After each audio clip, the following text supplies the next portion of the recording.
तमाम महाराष्ट्रातील माझ्या सर्व विद्यार्थी मित्रांचं आपल्या संदीप आरगडे इन्स्टिट्यूट या यूट्यूब चॅनलवर सहर्ष स्वागत आहे मित्रांनो। आज आपण बूस्टर टेस्ट सिरीज 13.0 चा 3 नंबरचा पेपर पाहतोय। पहिले 2 पेपर तुम्ही ऑलरेडी यूट्यूबला पाहिलेले आहे, सोडवलेले आहे। ज्या पॅटर्नचे प्रश्न आपल्या बूस्टर मध्ये असतात आतापर्यंत 1.0 पासून तर 13.0 जवळपास 180 प्लस टेस्ट, आता 180 च्या पुढचा 15 पेपरचा प्रवास सुरू झालाय। एवढे सरावासाठी पेपर, ते पण मी स्वतः काढलेले, मी स्वतः शूट केलेले, प्रत्येक ठिकाणी गंडवलेले पेपर तुम्हाला मिळत असतील तर तुम्ही का सोडू नये? 100% सोडवायला पाहिजे, 100% सोडवायला पाहिजे। 1.0 पासून तर 10.0 चं सेपरेट तुम्हाला प्रिंट काढायला महाग होतंय सगळं काही, म्हणून बूस्टर सराव ग्रंथ नावाचं पुस्तकच अवेलेबल झाले, सर्वत्र अवेलेबल आहे। जवळच्या बुक स्टॉल मध्ये विचारा, सोडवा। ते वर्कबुक स्वरूपात आहे, त्याची सेपरेट बॅच पण लॉन्च आहे। 150 व्हिडिओची बॅच आहे, 150 टेस्ट एकदम अल्प फी मध्ये तुम्हाला सगळं कळून जाईल। लक्षात ठेवा, आपल्याला सराव करायचा आहे म्हणजे करायचा आहे। डेली जो सराव करेल त्यालाच इम्प्रूव्हमेंट मिळत असते। गणित हा विषय असा नाही की तात्पुरतं वाचलं ओके गेलो परीक्षेला, असलं काही नसतं। इथं जो डेली सराव करेल, मग तुम्ही कोणत्याही बॅकग्राऊंडचे असा, तुम्ही BA असो, BCom असो, मुक्त विद्यापीठातून असो, नाही तर इंजिनिअरिंग असो, पुण्यातील गव्हर्नमेंट इंजिनिअरिंग कॉलेज COEP चे स्टुडंट असो, नाही, सराव सराव सराव आणि सराव बूस्टरच्या माध्यमातून आपण करत असेल तर केलाच पाहिजे, लक्षात ठेवा। आणि मी नेहमी सांगत आलोय, सगळ्यात अवघड काय आहे रे? काहीच अवघड नाही। अवघड काय आहे? सातत्य। ते नाही टिकत, पोरांकडून नाही टिकत, अधिकारी जे होणार आहेत त्यांच्याकडून टिकतं, बाकीच्यांचं कामच नव्हे हे। त्यामुळे आपल्याकडून जर टिकत नसेल तर यश कसं काय मिळायचं बरं? सातत्यच पाहिजे, सातत्यच पाहिजे। आज रेग्युलर जवळपास 180 टेस्टच्या पुढचा प्रवास, दररोज पेपर काढून, स्वतः पेपर काढून, स्वतः शूटिंग सगळं स्वतः करून करतोय। सातत्याशिवाय काय हे? सातत्याशिवाय काहीच खरं नाही, लक्षात ठेवा, ठीक आहे। त्यामुळे माझं सांगणं तळमळीने एवढंच आहे, प्रत्येकाने सातत्याने सोडवत राहा। दररोज टेलिग्रामला 12 वाजता तुम्हाला याची PDF अवेलेबल होती। आपल्या संदीप आरगडे इन्स्टिट्यूट टेलिग्राम चॅनलवर गेले, हा टेलिग्राम चॅनल तुम्ही सर्व जॉईन असाल, नसल तर जॉईन करून घ्या। याच्यावरती दररोज 12 वाजता PDF पडते, तुम्ही ती सोडवायची। सोडवल्यानंतर त्याचं एक्सप्लेनेशन, हा 3रा व्हिडिओ यूट्यूबवर अवेलेबल आहे। बाकीचे जे काय पुढच्या टेस्ट असतील, पेपर तर आपल्या टेलिग्रामला पडणार, पण एक्सप्लेनेशन व्हिडिओ आपल्या ॲपमध्ये मिळेल। त्याची बॅच 13.0 जॉईन करायची, लक्षात ठेवायचं, ओके। चलो बघा मित्रांनो, बूस्टर टेस्ट सिरीज 13.0 चा आपण 3रा पेपर पाहतोय। 3रा, A ही B ची पत्नी आहे। आता ब्लड रिलेशनचा प्रश्न सर माझा चुकतोय असा विद्यार्थीच नाहीये, नाही महाराष्ट्रात। एवढं अवेअर केलंय आपण, एवढी प्रॅक्टिस घेतली, एवढी सगळ्या ट्रिक दिल्यात, कोणीच नाहीये सगळ्यांचा प्रश्न हा बरोबर आला असेल। A ही B ची पत्नी आहे, A ही पत्नी आहे कोणाची? B ची, म्हणजे B इथं आली बघा।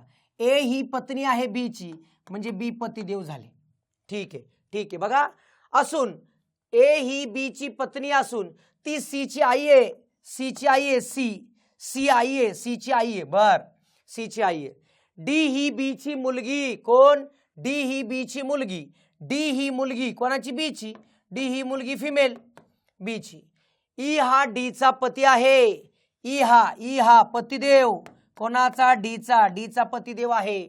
असून C ही F ची पत्नी आहे, C ही कोणाची पत्नी? F ची पत्नी, म्हणजे F मेल झाला बघा। मग काय विचारले बघा, काय विचारले? B चे F शी नाते काय? B हा F चा कोण?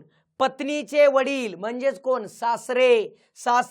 साडू का? नाही। सासू का? नाही। जावई का? नाही। ऑप्शन नंबर 4 बरोबर, करेक्ट आहे। कोणाचं कोणाशी नातं विचारलंय? पती पत्नीमध्ये क्रॉसचं रिलेशन आलं पाहिजे, भाऊ बहिणीमध्ये इक्वलचं रिलेशन आलं पाहिजे, आणि एका पिढीकडून पुढच्या पिढीकडे जायचं असेल तर डाऊन ॲरोचं चिन्ह आलं पाहिजे, लक्षात ठेवा। बघा मित्रांनो, पुढचा प्रश्न, प्रश्न चिन्हाच्या जागी कोणता अक्षरगट येईल?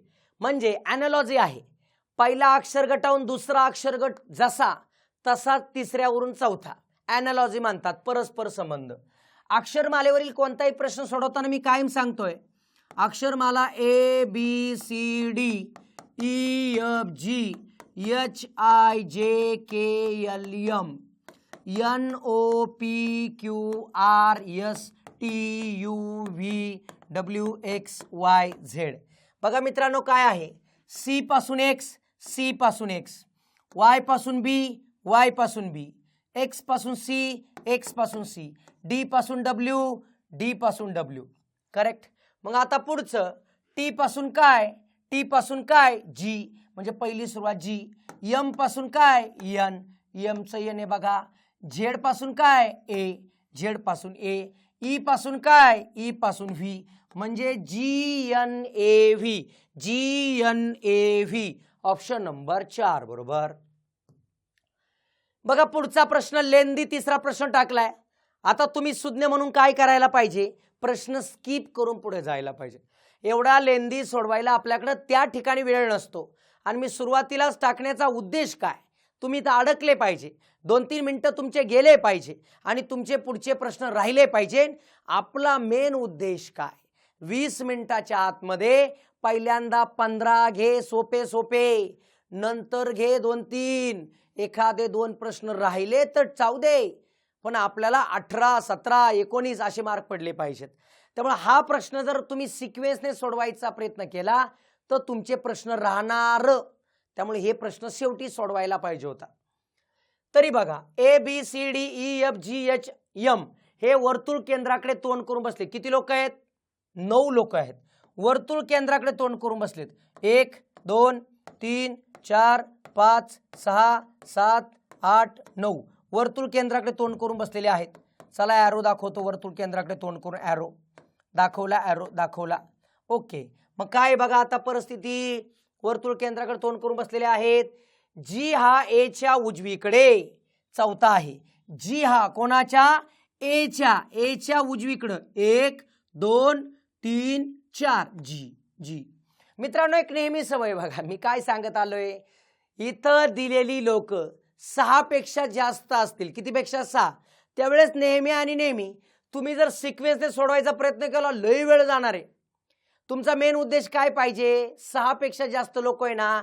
प्रश्न बघ, जीच्या उजवीकडे चौथ्या स्थानावर कोण आहे, जीच्या उजवीकडे चौथ्या स्थानावर, म्हणजे जी आलाय जीच्या उजवीकडे 1 2 3 4 या ठिकाणी कोण येते शोधायचं आहे. म्हणजे मला जीच्या उजवीकडे चौथ्या ठिकाणी कोण येते पाहिले. मग इथं कळलेले जी हा ए च्या उजवीकडे चौथा आहे. आता ए आणि जीचं काय रिलेशन कुठं आहे का, जी नाही बरोबर. अजून बघा, अजून कुठं काय आलंय का आपल्याला माहिती, तर ज्याच्यामुळं आपल्याला काय दिलंय बघा माहिती अजून कळेल असा क्लिक होईल का, तर आपल्याला क्लिक होत नाही. पण जी आणि ए आलाय. बरं, ए हा बीच्या उजवीकडे चौथा आहे. ए चौथा आहे कोणाच्या, बीच्या, म्हणजे बी इथं आला बघा 1 2 3 4 बरोबर. यम हा बीच्या डावीकडे चौथ्या स्थानावर आहे. यम हा बीच्या डावीकडे 1 2 3 4 हा आला यम बरोबर. ई हा जीच्या उजवीकडे तिसऱ्या स्थानावर, ई हा जीच्या उजवीकडे 1 2 3 हा आला ई बरोबर. ठीक आहे. सी हा एचच्या उजवीकडे चौथ्या स्थानावर, सी आणि एच नाहीये. ठीक आहे.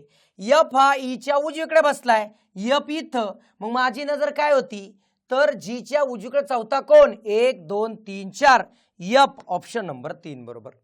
करेक्ट. इलिमिनेट करू शकता, उत्तर काढू शकता. नेहमी नजर प्रश्नाकडे पाहिजे.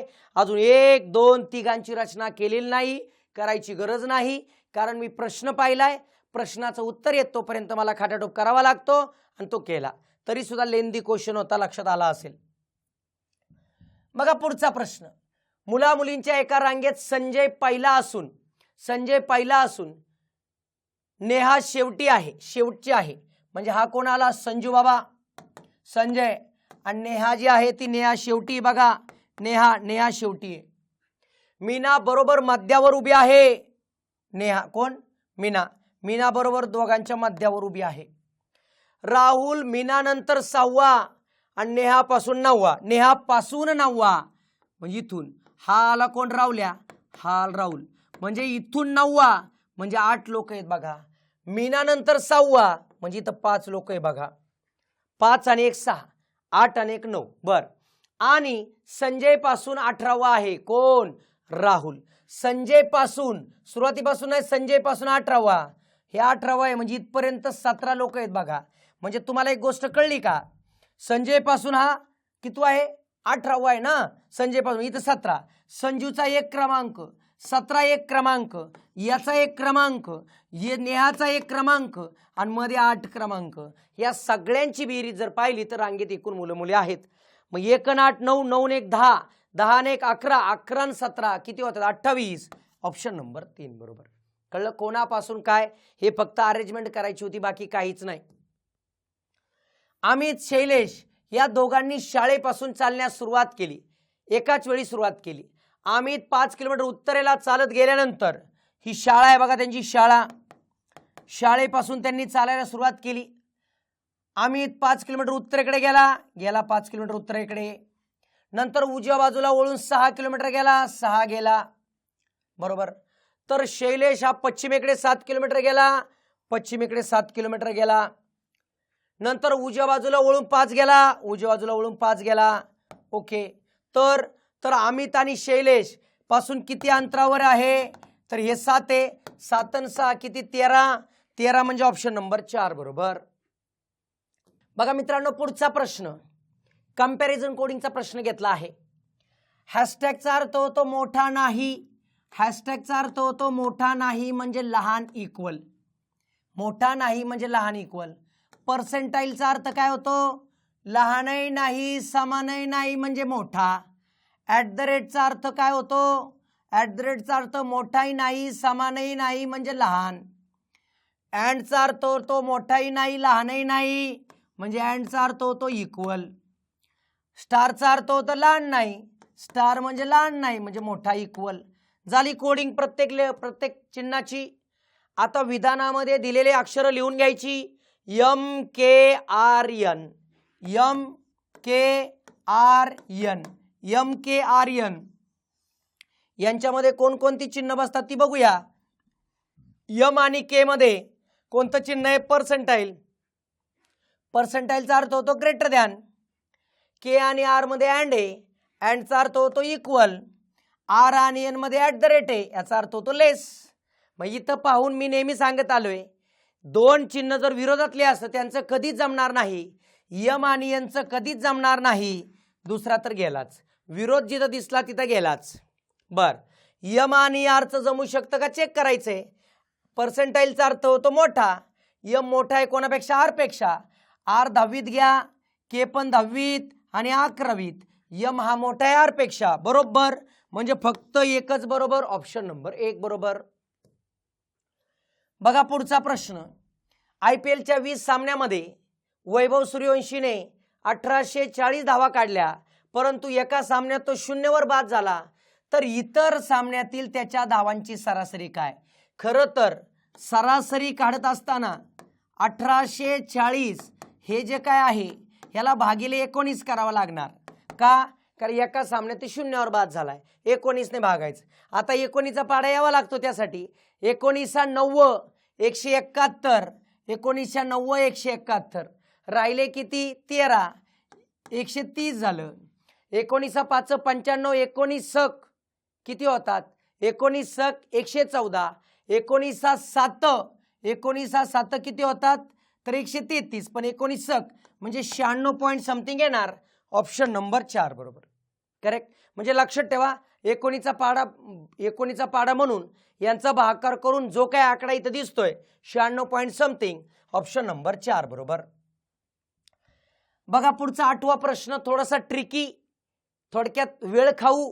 ज्याला क्लिक झाला असेल त्याला लगेच क्लिक झाला असेल, त्याच्या पाठीमागे रिझन आहे PYQ ग्रंथ जे आहेत आपले, ज्यांनी सोडवले, ज्यांच्या डोळ्याखालून गेलेत त्यांना याचं लॉजिक क्लिक झाला असेल. त्याचं कारण PYQ ला आलेलं याचं लॉजिक आहे. मग हे काय लॉजिक होतं सर? यांच्या अंकांची बेरीज 12 आहे सर, यांच्या अंकांची बेरीज 13 आहे सर. डन हो गया सर, ऑप्शन नंबर 1. झालं तर क्लिक लगेच, नाही तर रूमवरती आल्यावर. काहींना आत्ताच कळलं असेल, अशी परिस्थिती असते बरोबर की नाही? लक्षात ठेवा, त्यामुळं असे प्रश्न हे कशासाठी असतात, हे तुम्ही काही प्रश्न स्किप करून जाण्याची क्वालिटी तुमच्याकडे आहे का हे चेक करण्यासाठी असतात. आलं तर लगेच, नाही तर नाही. फायदा असा झालाय 2013 पासून आतापर्यंत इतके PYQ झालेत, या टॉपिकवरती एवढे PYQ आहेत, इतके PYQ आहेत. त्या PYQचंच लॉजिक पुन्हा पुन्हा रिपीट येताना दिसतंय. मग हे जर लॉजिक डोळ्याखालून गेलं असेल, ते PYQ जे काय आपले ग्रंथ आहेत, बुक्स आहेत, मग बुद्धिमत्ताचा PYQ ग्रंथ, अंकगणिताचा PYQ ग्रंथ, या माध्यमातूनच प्रॅक्टिस करा. एवढं आयोगाचंच मटेरियल जर आपल्याला असेल तर एक्स्ट्रा करायची काय गरज आहे. मग आयोगाचं मटेरियल आपलं बूस्टर, बस हो गया कार्यक्रम. त्यामुळे लक्षात ठेवा, हे लॉजिक केव्हा क्लिक होतात, जेव्हा आयोगाचे प्रश्न सोडवाल तेव्हाच. बघा पुढचा प्रश्न. 1 रुपयाला 15 या दराने गोळ्या विकल्यावर दुकानदाराला 25% तोटा होतो. आता 1 रुपयाला 15 विकल्या तर तोटा होतात, याचा अर्थ 1 रुपयाला 15 विकून चालणार नाही, कमी करावा लागेल.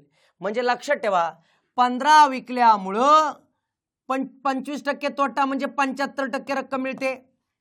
75% तर 100%साठी किती विकाव्या लागतील यांचं व्यस्त प्रमाण असतं, लक्षात ठेवायचं. मग याला एक्स म्हणूया. किती गोळ्या विकायच्या, 15 75, 100 आणा खाली, 15 गुणिले 75 भागिले 100 यांचं आलं एक्स. मग कॅल्क्युलेशन करूया. म्हणजे एवढ्या गोळ्या विकाव्या लागतील. किती, जेव्हा त्यांना बॅलन्ससाठी. बॅलन्स तुमच्यापैकी एखादा म्हणला सर ह्याच्यापेक्षा बेटर काय आहे बघा, हे 100चं नको सर, सिंपल आहे. 15 गोळ्या विकतोय 1 रुपयाला, 25% तोटा होतोय. सिंपल, 15 गोळ्यामुळे 75% रक्कम मिळतीये, तर किती गोळ्यामुळे 125% रक्कम मिळेल. हो गया आपका काम, हो गया आपका काम. म्हणजे 15 गुणिले 75 भागिले 125. 125 का घेतलं कळलं का रे मित्रांनो, कारण मला 25% नफा मिळवायचा आहे. नफा म्हणजे 100ला मिळवा आणि तोटा म्हणलं की 100ला वजा करा. मग याचं बघा, 25 त्रिक 75, 25 5 125, 5 त्रिक 15, 3 त्रिक 9, म्हणजे रुपयाला 9 गोळ्या विकल्या तर तुमचा बरोबर 25% प्रॉफिट होतोय. ऑप्शन नंबर 1 बरोबर करेक्ट आहे. लक्षात ठेवा, हे तुम्हाला कळलं पाहिजे, हे तुम्हाला कळलं पाहिजे. ओके, ह्या टाईपचा प्रश्न स्टार करून ठेवा. एका घड्याळाची किंमत सुरुवातीला 25%ने कमी केली, नंतर 25%ने वाढवली, त्यामुळे ते घड्याळ आता 15,000 रुपयाला मिळते. तर घड्याळाची मूळ किंमत काय, घड्याळाची मूळ किंमत माहित नाही, ती एक्स. पहिल्यांदा 25% कमी म्हणजे 75/100ने गुणायचं, पुन्हा 25%ने वाढ होतीये म्हणजे 125/100, आणि ह्याचं मिळून 15,000 होत आहेत.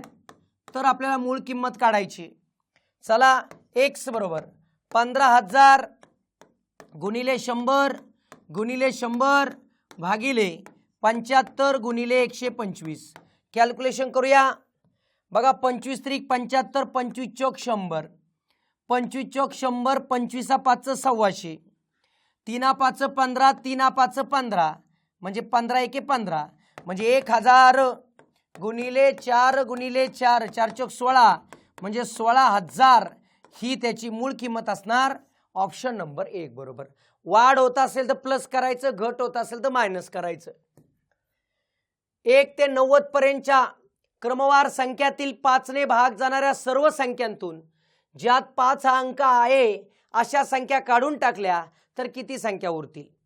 म्हणजे बघा, 1 ते 90 पर्यंत 5ने भाग जाणाऱ्या सर्व संख्या ज्यात 5 अंक आहे, 1 ते 90 पर्यंत 5ला भाग जातो, 15ला जातो, 25ला जातो, 35ला जातो, 45ला जातो, 50ला जातो, 55ला जातो, 65ला जातो, 75ला जातो, 85ला जातो. बरोबर, या सर्व संख्यांना भाग जातो कितीने, 5ने. या संख्या काढून टाकल्या, या संख्या टोटल किती झाल्या बघा, या संख्या काढून टाकल्या. 1 2 3 4 5 6 7 8 9 10, 10 संख्या काढून टाकल्या 1 ते 90 पर्यंत, तर किती संख्या उरतील. 90 मधून 10 वजा केले किती उरतील रे, 80. ऑप्शन नंबर 4 बरोबर करेक्ट. 180 मीटर लांब आगगाडीला 540 मीटर लांबीचा प्लॅटफॉर्म ओलांडायचा आहे. प्लॅटफॉर्म ओलांडणे 24 सेकंद लागतात.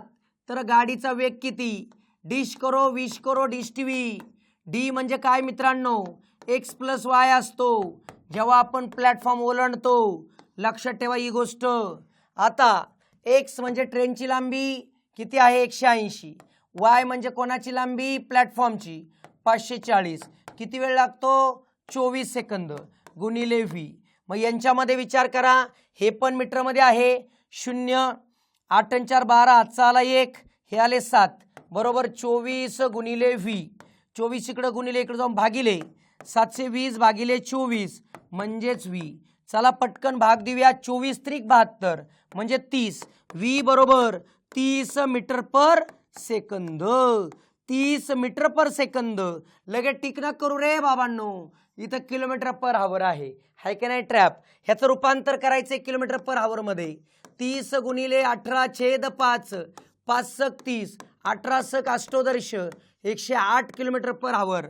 ऑप्शन नंबर 4 बरोबर.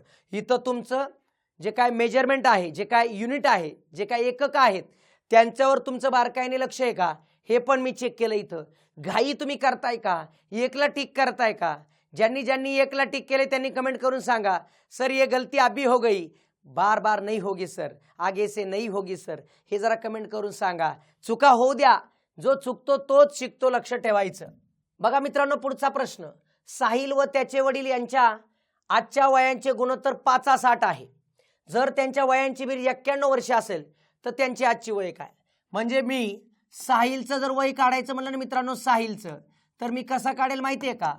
तर 91ला तुकडे टोटल करेल 5 आणि 8 किती 13 गुणिले साहिल म्हणलं की 5, 13 7 91, 7 गुणिले 5 35. साहिल हा 35 वर्षाचा आला. पुढे विचार करा कोण आहे? वडील. वडील सुद्धा काय होतील? वडिलांचा विचार करा, 91 भागिले 13 करा गुणिले 8 करा. वडिलांचा वाटा हा 8वा आहे, साहिलचा हा 5वा आहे. 13 7 91, 7 8 56 म्हणजे वडील 56 वर्षाचे आणि साहिल 35 वर्षाचा. पहिला साहिल आहे म्हणजे 35 56. ऑप्शन नंबर 4 बरोबर. करेक्ट, सोपं होतं. विशाल हा एक काम 30 दिवसात करतो. सचिन हा त्याच कामासाठी 12 दिवस घेतो. जर सचिनने एकट्याने 8 दिवस काम केलं, आता लक्षात येत आहे, सचिनने एकट्याने काम केले. सचिन पूर्ण काम किती दिवसात करतो रे? तर 12 दिवसात घेतो. 12 दिवस. किती दिवस घेतो? 12. सचिन पूर्ण काम 12 दिवसात करतो. एका दिवसाचं काम, एक दिवसाचे काम जर म्हटलं तर काय येईल रे? 1/12. किती दिवसाचं काम? 8. 8 दिवसाचे काम म्हणजेच किती? 8/12 म्हणजेच आलं किती? 2/3. 2/3 काम झालंय. आता बघा उर्वरित काम. उर्वरित म्हणलं तर आपल्या सहज लक्षात येतं की काम झालंय किती? 2. कितीपैकी? 3 पैकी. म्हणजे राहिलंय 1/3. आता उर्वरित काम विशाल किती वेळात करेल? तर उर्वरित काम 1 दिवसात करेल. पण पूर्ण काम विशाल किती दिवसात करतोय रे? किती? 30 दिवसात. हे 30 दिवसात. क्रॉस मल्टिप्लिकेशन करा. x बरोबर 1/3 गुणिले 30 म्हणजे x बरोबर 10. म्हणून उरलेलं काम विशाल किती दिवसात करेल? 10 दिवसात. ऑप्शन नंबर 2 बरोबर. श्रीनिवास 28,000 रुपये यांनी पतपेढीतून दर 8 दराने 2 वर्षासाठी चक्रवाढ व्याजाने गुंतवले तर 2 वर्षानंतर त्यांना कोणती रक्कम मिळेल? तर अमाऊंट काढायची. अमाऊंट लक्षात ठेवा, A = P × 1 + R/100 चा n घात हे फॉर्म्युला आहे. पण आपण तसं नाही लिहित. अमाऊंट ज्यावेळेस काढायची असेल तर प्रिन्सिपल लक्षात ठेवा. मुद्दल किती आहे? 28,000 गुणिले किती रेट आहे? 8. म्हणजे 100ला 8 वाढवा, 108/100. किती वर्षासाठी? 2 म्हणजे 108/100. बस यांचं मी कॅल्क्युलेशन करत असतो. मग बघा, हे 2 शून्य गेले, हे 2 शून्य गेले, हा एक गेला, हा एक गेला.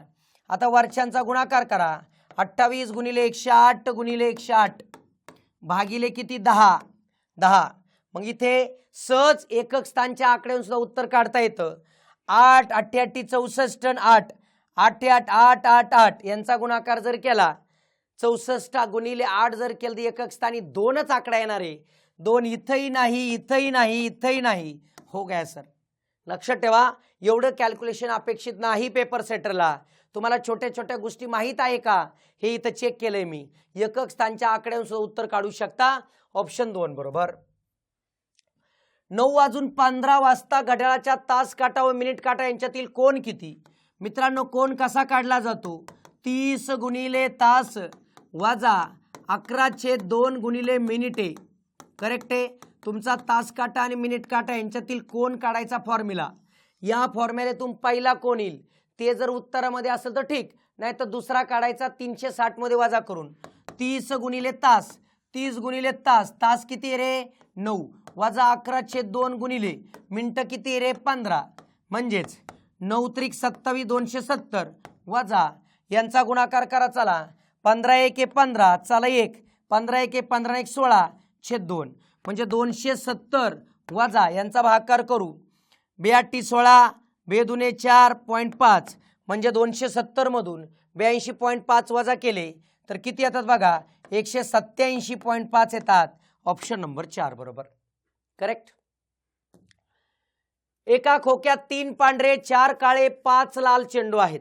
त्यामधून 2 चेंडू काढले असता सर्व चेंडू एकाच रंगाचे असण्याची संभाव्यता काय? संभाव्यता म्हणजे छेदाच्या ठिकाणी टोटल 3 आणि 4 7 आणि 5 12, 12 पैकी 2 घेणार. पण कंडिशन काय? दोन्ही चेंडू एकाच रंगाचे, एकतर पांढरेच असतील 3C2 किंवा काळेच असतील 4C2 किंवा लाल असतील 5C2. बस यांचं कॅल्क्युलेशन करायचंय.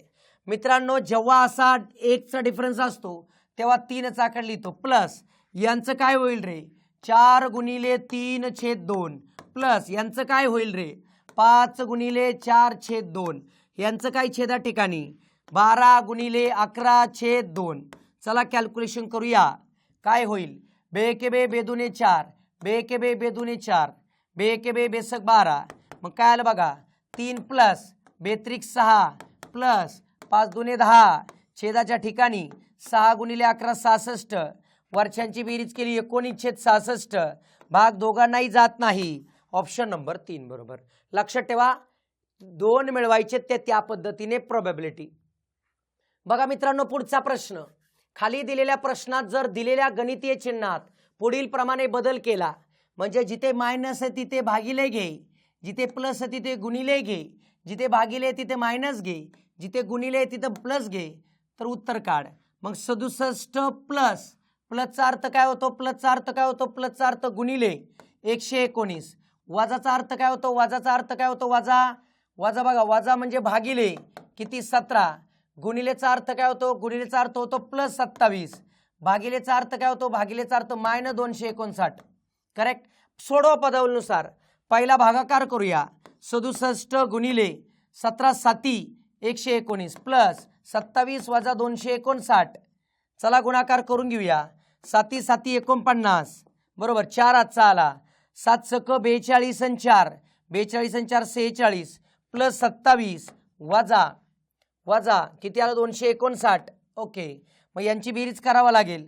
9 आणि 7 किती रे 9 आणि 7 16 आजचा आला 1 1 आणि 2 3 आणि 6 3 आणि 6 9 आलं 4 ला 4 496 वजा 259 496 वजा 259 यांची वजा केली. हा कट केला 8 हा झाला 16 16तून 9 गेले 7 8तून 5 गेले 3 हे आलं 2 237. ऑप्शन नंबर 3 बरोबर. पदावली आहे. कोणालाच आलं नाही असं एकही विद्यार्थी नाही, प्रत्येकाला आला असेल. जर एका संख्येच्या 72% म्हणजे 2592 तर त्या संख्येचा 84% किती होईल? मला पहिली ती संख्या काढली पाहिजे. ती संख्या x गुणिले 72% म्हणजेच किती 2592. मग x किंमत काढून घेऊ. ती संख्या ही जी आहे ती संख्या x मानलेली बरं का मी. 2592 गुणिले 100 भागिले 72. 100% भाग जाणार. तुम्हाला मोठा भाग जात नसेल तर छोटा छोटा भाग द्या. चला 12चा भाग देऊया किंवा 24चा द्या, जे वाटेल ते. 12चा भाग देऊया. 12 1 12 12 72 12 2 24 12 2 24 उरला 1 19 12 1 12 उरला 7 12 72 6 ने भाग द्या. 6 1 6 6 3 18 6 6 36 म्हणजे उत्तर किती आलं 3600. म्हणजे ती संख्या आली 3600. त्याच्या किती काढायचे 84% म्हणजे गुणिले 84 भागिले 100. 2 2 0 गेले 2 2 0 गेले 36 गुणिले 84. एकक स्थानच्या आकड्यावरून काय गंमत येते का बघा. 6 चौक 24, एकक स्थानी 4 पाहिजे. एकाच पर्यायामध्ये आहे ऑप्शन नंबर 1 बरोबर. थोडंसं बारकावे जे आहे ते उपयोगाला येतात, लक्षात ठेवा. जर खरेदीची किंमत विक्री किमतीच्या 92% असेल तर किती टक्के फायदा होईल. जर खरेदीची किंमत विक्रीच्या 92% असेल, विक्रीच्या 92%, खरेदी किंमत, चला खरेदीची किंमत विक्रीच्या 92% असेल म्हणजे लक्षात ठेवा, खरेदी किंमत मी X मानली, खरेदी किंमत किंवा 100 माना, खरेदी किंमत किती मानली 100. ही जी आहे ना ती विक्रीच्या 92% आहे. म्हणजे विक्री मला माहित नाही, त्याच्या 92% म्हणजेच किती 100. खरेदी किंमत जी आहे ना, खरेदी किंमत ती विक्री किमतीच्या 92% आहे. म्हणजे X बरोबर 100 गुणिले 100 भागिले 92. करेक्ट. मग कॅल्क्युलेशन करा. चला यांचा गुणाकार केला किंवा तुम्हाला 2 ने भाग द्या. 2 ने भाग दिला तर किती येईल बघा. किती येईल रे. हा आला 46, हा आला 50, अजून 2 ने भाग दिला 23, आला 25. मग मित्रांनो वरती किती आलं बघा, 2500 भागिले 23, 2500 भागिले 23 बरोबर. मग बघा इथं काय करता येईल, 23 एके 23, उरले 2, 0, भाग जात नाही, 0 आला. आता विचार केला 2, मग 23 8 म्हणजे 108 पॉईंट समथिंग, म्हणजे 8 पॉईंट समथिंग प्रॉफिट होईल. ऑप्शन नंबर 2 बरोबर. करेक्ट. हे लक्षात ठेवा, हे टोटल कन्सेप्च्युअल प्रश्न होता. अशा तऱ्हेने 20 प्रश्न आपण क्लिअर केले मित्रांनो. जे व्हिडिओ पाहतायत त्या सगळ्या मित्रांनी आपली बूस्टर टेस्ट सिरीज जी आहे ती जॉईन करायची आहे. सर्वांनी जॉईन करायची आहे. 110 रुपये फक्त फी आहे. ही सुद्धा जास्त होत असेल तर माऊली कुपन कोड वापरा, माऊली कुपन कोड वापरा, MAULI. तुम्हाला ह्या फी मध्ये सुद्धा 50% डिस्काउंट मिळून जाईल. मुद्दा एकच, दररोज पेपर सोडवा, 15 पेपर सोडवा, बघा तुमचा कॉन्फिडन्स किती बिल्ड होतो. सरावानेच माणूस परिपूर्ण होणार आहे. ही 13.0 तसेच 12.0 चे 15 पेपर ऑलरेडी डन आहेत. 11.0 चे ऑलरेडी पेपर 15 डन आहेत. आणि हे जे बूस्टर पुस्तक जे आहे आपलं सर्वत्र उपलब्ध असणारं 150 टेस्टचं ते पण उपलब्ध आहे. त्याच्यासाठी सुद्धा माऊली कुपन कोड वापरा. तुम्हाला पुस्तक घेतल्यानंतर सुद्धा 50% बॅचवरती डिस्काउंट मिळून जाईल. बाकी मी नेहमी म्हणत आलोय की काय करावं, आयोगाला कसं ओळखावं, तर आयोगाला ओळखावं PYQ बुकच्या माध्यमातून.